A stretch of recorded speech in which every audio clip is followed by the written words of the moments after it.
Hi, and welcome to Our Small Table. Today we're making s'mores bread to keep summer going as we move into autumn. Here's our finished loaf. Let's see how we got here. Okay, we're going to start out by creaming our brown sugar and our granulated sugar with our softened butter. This can be done with a hand mixer, but I'm already having to wash a lot of bowls because of the number of ingredients. I just didn't really feel like also having to wash the beaters. So since it's a small batter, I can go ahead and do it by hand. Just takes a little bit longer. One of the techniques that I use for greasing a mini loaf pan, since the corners can sometimes be difficult to get the grease into, and since I have fairly long fingernails, if I just use my fingers like a lot of TV chefs do, then I get shortening or butter or whatever I'm using underneath my nails, which is just not pleasant and not hugely easy to clean out. So what I do, interrupt myself for a moment to say I think that's pretty well creamed, and we'll go ahead and add the egg and beat that in.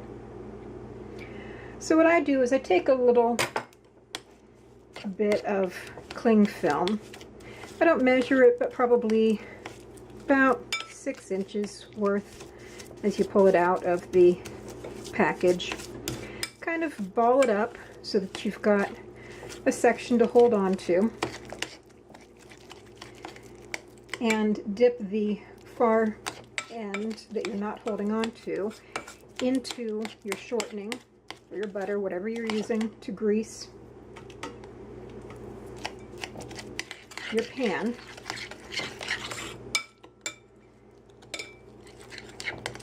Just stop for just a moment and I'll be back. Sorry about that. I really didn't do anything while I was away except for put my phone on silent because I suddenly remembered that I hadn't done that. So you take that little bit of cling film, dip it into the shortening, the butter, whatever you're using to grease your pan, and then use that to coat the inside of your pan. Keeps your fingers mostly clean, but it means you can get into the corners very, very easily.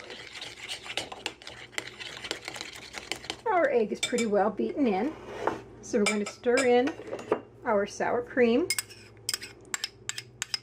It's interesting how much sour cream I use both in cooking and in baking,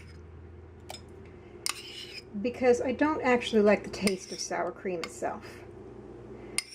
From time to time, when I'm baking with it, I will just kind of automatically go to lick the spoon clean, and I find it very unpleasant. I never have sour cream on a baked potato, anything like that. It's just not my preference. But it is a wonderful ingredient for a lot of baking and cooking uses, because when combined with other things, the tang of it gets broken down so much. So it is quite often on my shopping list.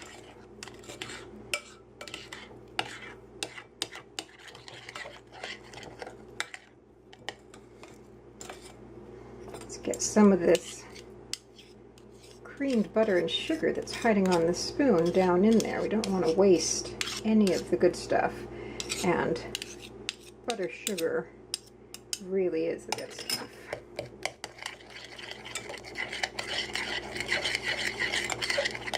Okay, we're going to set this liquid bowl aside.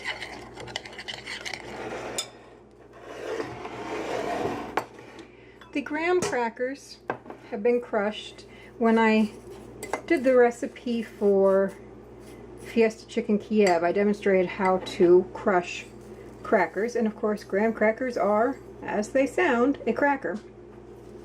So it's the same process. In this case, since all I needed was a half cup, I put about 5 full graham crackers into a strong Ziploc bag sealed it, and just crushed the crackers between my fingers.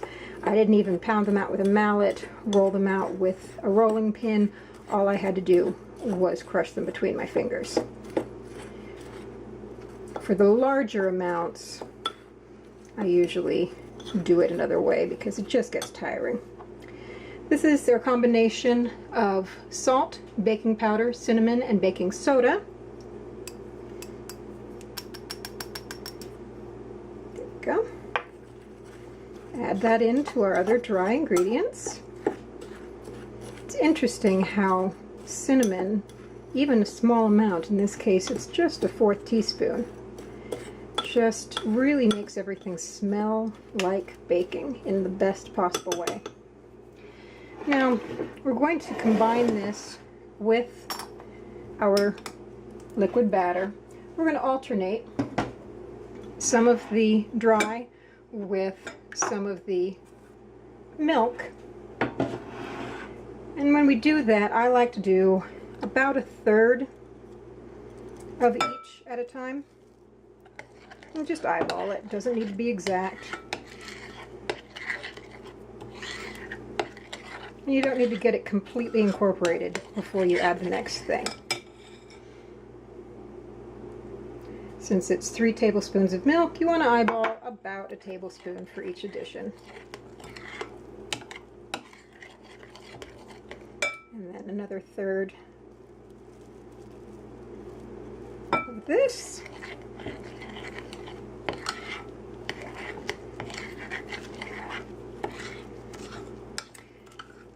We're actually going to have a very small amount of dough left over so that we don't overload our baking pan. Another 1/3 of the milk.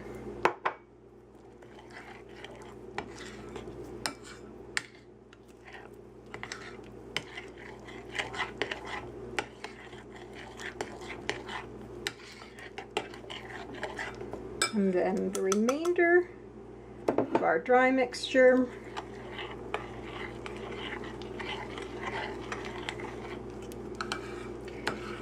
And actually, because of the weather today, and because of my elevation, I'm not going to add all of this last tablespoon,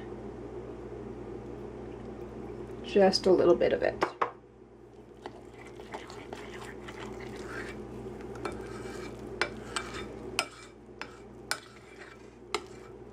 That is unfortunately one of those things that you just kind of have to have a baker's instinct about, or take the time to learn about the science of it. Looks pretty good. And then we're going to fold in our chocolate chips. The recipe says milk chocolate chips, but I admit these are semi-sweet. I just didn't feel like buying a whole nother bag of chocolate chips when I always have semi-sweet in the house. Either one will be fine. And we don't want to overmix the batter at this point, so you just try and get them pretty well distributed. This here is my plunger style measuring cup. We'll measure both liquids and dry, but I really only use it for very sticky ingredients. Marshmallow cream is a very sticky ingredient, but it will help push it out as much as possible. As you can see, there's not a lot of marshmallow cream that has gotten stuck to the sides. So it's just a matter of getting it to release from the bottom. One of my cats feels that everything I cook is for him. And he is destined to be disappointed in this case, but he's asking for it in the background. Now this would be a little bit difficult. We're not trying to combine it, just kind of ribbon it through a little bit. There. It is so sticky and so thick when this is such a liquid, thin batter that it does tend to clump in one place.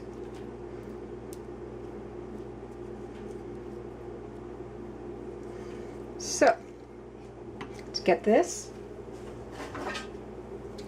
into our greased pan.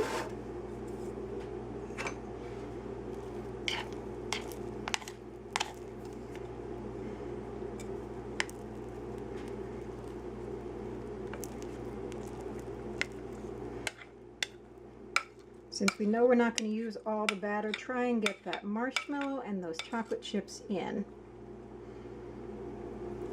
As I've said before, you don't want to waste any of the good stuff. Smooth it out a little bit.